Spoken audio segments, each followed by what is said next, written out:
So Okay. can you very quickly introduce yourself? So I'm Nicholas Thompson. I'm CEO of The Atlantic. Previously, I was the editor-in-chief of Wired. I was also the editor of NewYorker.com, and I'm the author of an upcoming book called The Running Ground, coming in October. That's a lot of things. So just the first question that I was really curious to ask, what did it mean to you to transition from an editorial role into a role of a CEO, so basically being responsible for the entirety of the publication, including its revenue and everything around it? It was a little bit less shocking a transition than it might seem just from the resume line. When I had been at the New Yorker, I was partly in charge of helping set up the paywall. And so I had helped build a business plan. I'd helped run a product team. I knew a little bit. I didn't see the P&L, but I knew a little bit about how business worked. When I went to Wired, I was also helpful in running the advertising business, and I did see the P&L. So I had experience with a lot of the different elements, though of course I had done nothing quite like being a CEO. Right. The reason I took the job is I felt like, of all my different experiences, being a writer, being an editor, that the thing that I was best at was helping come up with business models that were good for serious journalism organizations. And so if that's what I'm best at, that's what I should do. Interesting. And what do you think have been the main decisions that you've made in these 4 years at The Atlantic? I mean, the principal decision was to lean extremely heavily into the way our paywall worked and to run a relentless, mathematically based operation to understand how it could work better. And so to hire data scientists, product managers who would analyze the rules, analyze the price, test every configuration, and then constantly modify it, constantly evolve it so that it could be more successful. And what's interesting about the decision is the decision was made by following the editorial lead. So editorial does a certain kind of story, works a certain kind of way. We realized that that model is really only going to drive subscriptions. You can run an advertising business, and we run an advertising business, and it's growing and successful, and I love it. But the core focus has been on the subscription business because that's what edit's content is most tuned towards. Okay, that's interesting. And you're probably one of the very few tech journalists who actually end up running a non-tech publication. Yeah. So, but has this tech background, do you think, has it impacted the way you run Totally. The Atlantic? So the great thing about being a tech journalist, right? It's a great thing to cover just because it's interesting and it's growing, right? I fully agree. You want media is a business that in general is shrinking. Tech is a business that is growing. You want as much of your career to be focused on the things that are growing, not shrinking. And so I was a tech journalist from fairly early on. You learn a ton, right? You report on Facebook and you actually learn how the algorithms work, right? And so I've been learning both through my study of these companies, and then as a journalist, I was a content creator, right? I make daily videos, I post all the time. So you learn a lot about the technological ecosystem, right? If you report on AI, you learn about AI, and then you're better positioned to use it in your business. And so I don't think there's any question that a lot of the knowledge that is most useful to me as CEO comes from having been a tech reporter. Interesting. And speaking of AI, I was recently given a presentation on how AI is impacting and will impact journalism. And I had one slide in which I just listed different media organizations, some of which are suing AI companies and some of which are partnering with AI companies. The Atlantic was on the partnering side of things. So what was the rationale behind that decision? Well, so we have partnered with OpenAI, and we're also part of a lawsuit against another major AI company. Right. So we're on both sides of your chart. My view is that you look at every AI company, and if they have proposed some kind of a fair exchange of value, that's great. Maybe they pay you for your content. Maybe they set up a system that drives a bunch of traffic. Yeah. Maybe they give you something else of value, right? If they don't give you anything of value, and they've just taken your data illegally, and they're building competitive products, well, then you fight them, right? And so you negotiate, and you try to figure out how there's a fair exchange of value. And if they're just trying to take advantage of you, as some of the AI companies are, then you have a hostile view. Well, OpenAI, yes, they trained on our data. Yes, they did it without our permission. They surely violated our terms of service. They probably violated copyright law. However, they came to us and they said, look, we will pay you for that data, and we will help you, we will allow you to help us build our new products, and we will have a partnership, and we will figure out how to drive traffic to you in the future, right? Like, that's a good deal. Other companies have not taken that approach, and so we have a much more contentious relationship. I mean, it's a good deal for a larger publication, for a bigger company like The Atlantic. I would say that it's probably less of a good deal for a smaller Very publisher. hard for a small publication, right? Because you don't have, like, a small publication doesn't have a contact at OpenAI, they can't negotiate. However, what smaller publications can do is join a consortium, right? You can install Cloudflare software and block it. You can figure out whether there's a pay-per-crawl system. You can, like, work with Tollbit, right? There are companies that are working with smaller publishing ecosystem, right? Pro Rata AI, right? Which you're on the board of. I'm now on the board of. Great company, working with all kinds of publishers to try to figure out a system of fair compensation, ultimately perhaps to help influence the big AI companies. So if you're a small publication, you can't make a significant deal with OpenAI, but you can put pressure on the AI companies, you can be part of consortiums that make deals, and you can help push the good guys like Pro Rata. But do you think that this model of being paid by LLM developing companies, is this a model that could be sustainable for publications? No, it's not. It's not sustainable, and it's not going to exist in a couple of years. It existed for a brief window when training data was really important to AI companies. Training data is no longer important, right? Okay. They can, like, create synthetic data and train their models without us. So the price of the deals is much lower. Like, there are deals being signed, but the price per token has dropped considerably since we struck our deal in 2024. So the price of the deals has dropped considerably.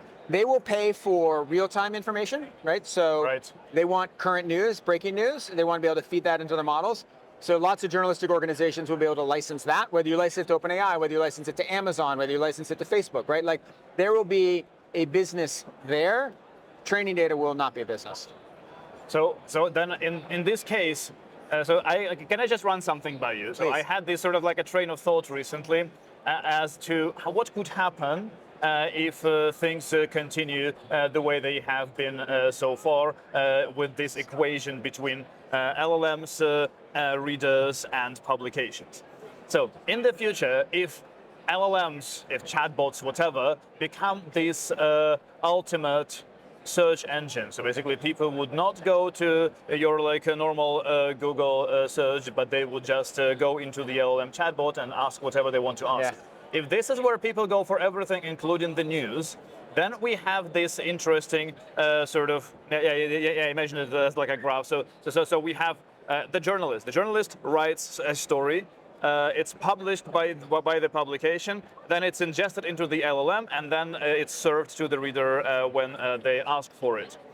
What's stopping the LLM company from cutting out the middleman and basically hiring the journalist, for example, to write straight into the LLM, and then for that again to be served to the people who ask? So that's a great question. So first off, let me answer a sort of a preliminary question, which is, I think there will be business models, we haven't yet figured them out, that keep the journalistic companies alive because it's in the LLM's interest, right? Google wants there to be a high quality information ecosystem. Journalists are an important part of that. If AI search kills us all off by taking away all our traffic, that's bad for them. Yes. So ideally there will be something where there will be some search that comes out of LLM search, right? And we're working on building these models. I hope that happens. There's incentives on both sides. To me, that's the goal of the next year, is figure out what that can be. To your question, why the LLM can't hire the journalists, they kind of do in a way, right? Like, they buy their data from Scale AI. Now, Scale AI is not hiring a lot of journalists, but they're hiring a lot of academics, right? Yeah. They determine what information is most valuable, then they hire people to create that information. Right now, it's like Q&As about physics written by PhD students. And if it becomes like news about Gaza, like, they may hire a journalist to do that. Like, they just haven't figured out that business yet. Why won't a journalist do that? Like, do you want to write for Scale AI? No. That would only happen if there is no choice, if there are no normal media to work for. So we keep the normal media alive, and the journalists will want to do it. If we all die, if all the companies die, yes, then like it'll be the only option for journalists to go and like be cogs in the machine. Keep the companies alive, and no journalist would want to do that. Do you believe that there will be a model, one way or the other, for these for the traditional media to stay alive? Yeah, totally, of course, right? Like, the Atlantic's been around since 1857, right? Like, a lot has happened. We had a Civil War, we had World War I, we had World War II, we had like the invention of radio, we had the internet, right? Like, And not only that, like lots of new publications are getting started. Like people love high quality publications. They love the relationship. They love communicating with individuals. They want to have that dynamic. We're going to have to change. The business models are going to have to change. The way we present information will change. But I can guarantee you that 30 years from now, like there will still be people like, I mean, I hope they're reading The Atlantic, but they will be reading like serious publications that figure out the right moves right now. 100%, 100%. Right. So, and as I was thinking about all those things that I just talked about, one of my conclusions also was that what if it is not the OpenAIs and perplexities of today, but the actual media companies who kind of own those LLMs. If it's them actually deploying those LLMs, those chatbots, whatever it is, on their own websites to facilitate, like to offer the audience the way to interact with the news that they are used to be doing elsewhere. Totally. So that is starting to happen, right? So the Washington Post, you know, you can go in. You can go into the Washington Post and you can talk to a story, right? And you can like, you know, you have an AI experience. Other publications are working on the same thing. ProRata is building, and other companies are building search, like an AI-based search. So you can search The Atlantic and say, hey, what did The Atlantic write about Ukraine today? What has The Atlantic written about Ukraine in the last 2 weeks?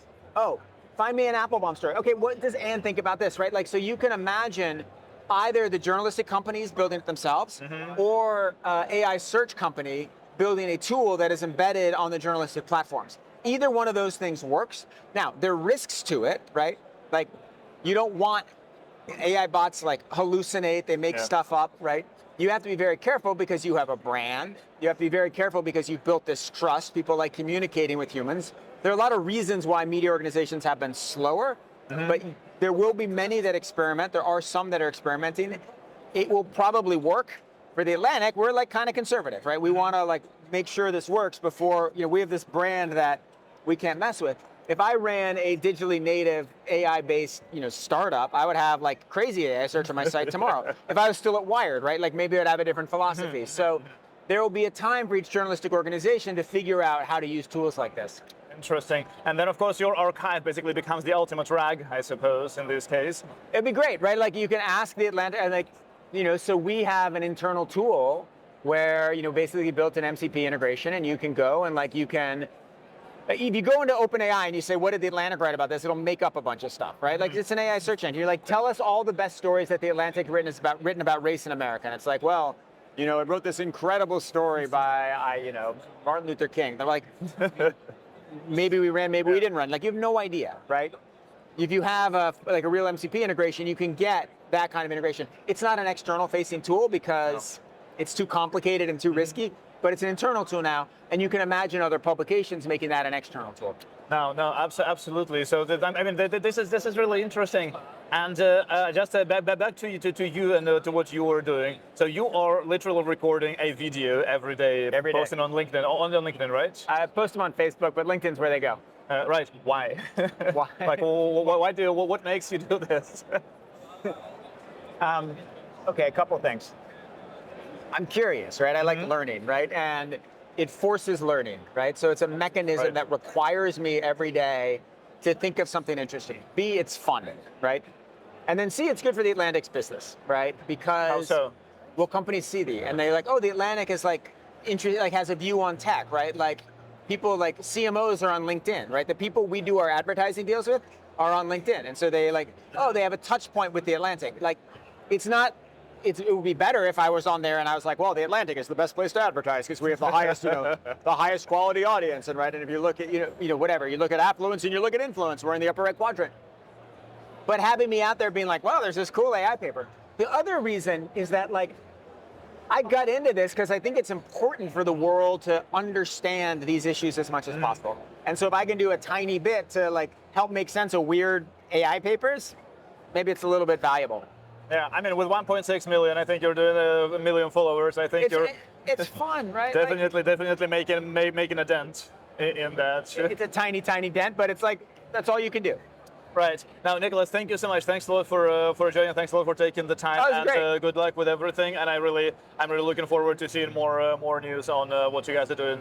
Awesome. Thanks so much. Great to chat. Thank you. Cheers. Thank you.